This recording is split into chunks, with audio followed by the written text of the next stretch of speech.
What's up, YouTube? This is Pncollector here. Now, it's been a while since I did a video and stuff, just kind of dealing with the flu for the past few weeks, just making sure that I have videos up, and I have them coming up this week. So I hope you guys look forward to that. About a few dual videos, like with some anti-meta decks and some plant decks and stuff. So have those videos posted up in a little bit. For right now, I just said the Storm of Ragnorock. We had the preview today. I didn't go to any of the previews today. I worked at Frankenson's, so I pretty much waited for everyone to come down and got the mat here. Right now I'm selling the mat. If you guys are interested in any details, just PM me, any offers and that, and just let me know.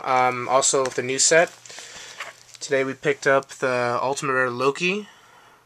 Got the Chaos Hunter. It seems really good right now. I kind of like that card a lot right now. Legendary Six Samurai Inishi. It's okay. I don't think it'll be necessary for all the Six Samurai stuff. Kizan and Shien kind of play a bigger role, but he might see play maybe in the future. Another Loki. Vanitas of the Nordic Ascent. This card's amazing. This is probably one of the few cards that they made in a long time that really make this card really usable, especially since it's kind of acts like a Prisma for the deck, where she can send any Nordic monster and become the level of it, and substitutes itself for any of the ones necessary for even like Loki, Thor, even Odin. And that's a really huge benefit that the deck really needed. Ultimate Nordic Lights. Picked up Thor. Scrapbreaker.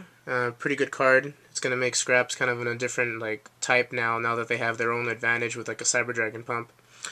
Tangrishner of the Nordic Beast. This guy is probably one of the best super rares in the set.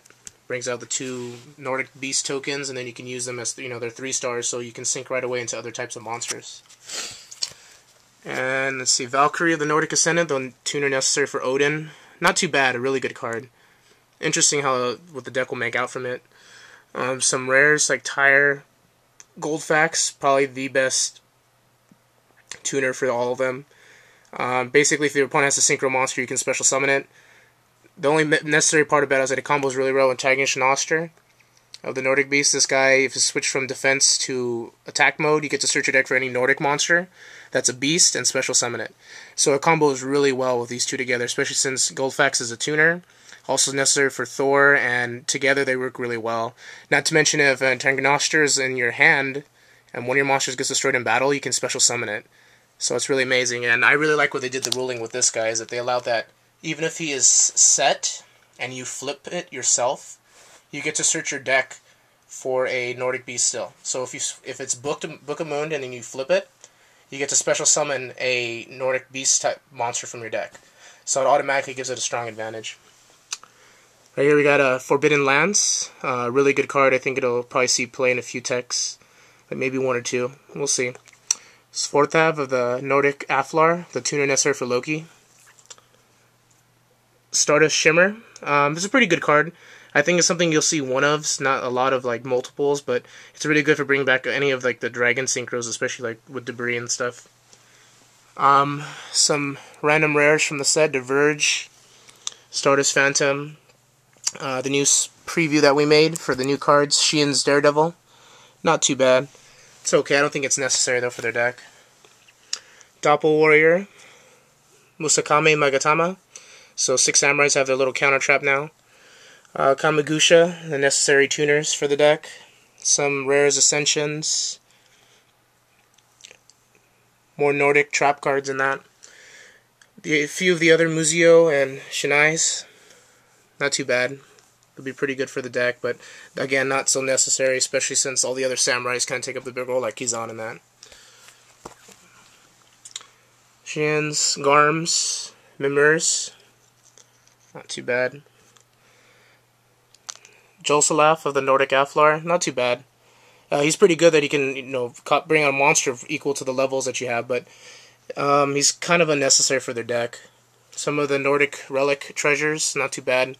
Really good cards that can search out, and especially if this gets sent from the field to graveyard face up, you get to search your deck for a trap, so that's pretty good. And some other cards too. Odin's Eye, Authority. One of my favorite cards from the set, that's a common, Nordic Relic Leviathan. Really good trap card. When it's activated, your opponent cannot activate card effects or response into activation of this card. So it's kind of like a super polymerization. And the good thing about this is that the ruling on it right now is that even if Royal Decree is up, this card can be negated by Royal Decree. And that is really, really strong, because the fact that you get to destroy any monster that destroyed one of your monsters in battle, or their monster in battle. So it actually works, two different ways, especially if you need to protect a creature, and it's a really, really good card. And that's mainly it from any of the Ragnorock stuff. Really promising set.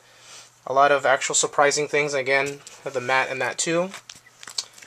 And one quick note, I got the Dual Terminal 4 set. This is pretty much all the cards in the entire Dual Terminal, numbered from 1 through 100. So you have all the different Gen X ally monsters, the new Fableds, Garnashas, and of course the new Dragoonity guys, the new Jirax, and the new Naturias, which are not too bad. No, kind of skimming through this pretty quick, but a lot of the cards are pretty good too from Dual Terminal 4. They'll kind of push a lot of the decks that didn't have any support from back then. DT Oppression too is pretty nice. Icarus.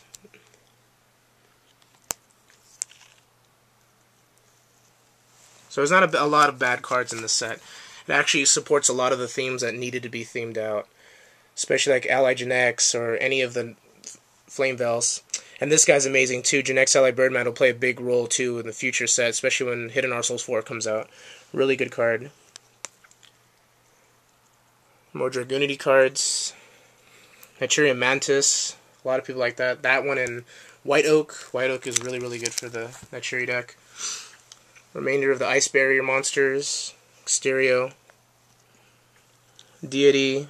Tri-Arm. Kudabi. Borkchoa, and of course Trishula, the main one from the set. Dust Shoot, Wing Blast, and Anti-Spell Fragrance. That's pretty much the entire DT set, guys. I'm valuing like around $350 right now for the whole set. I have a link in the underbar for any of my eBay items that I'll have up. Pretty much all this is going to be on eBay. I also vend, again, like I said, at Frankenson, so if you guys are interested on any cards, whether it be from the new set, feel free to PM me, or even stop by and visit. Like I said, I'll leave a link in the underbar for that too, so that way you guys can get like the address and that to Frankincense if you guys ever live in Southern California. Perfect opportunity to pick up cards, guys. There are a lot of vendors there, a lot of cool people. I help people on decks and everything too, so if you guys have any questions, like I said, rate, comment, subscribe. Thumbs up the video, guys. Well, I got past 1,000 subscribers. I appreciate it a lot for all the people who did it. Like I said, I'm going to do a big event for that too. Just let me get time to take care of everything, kind of situate everything. And like I said, I appreciate all the subs in that, guys. Alright, so this is Pncollector, signing out.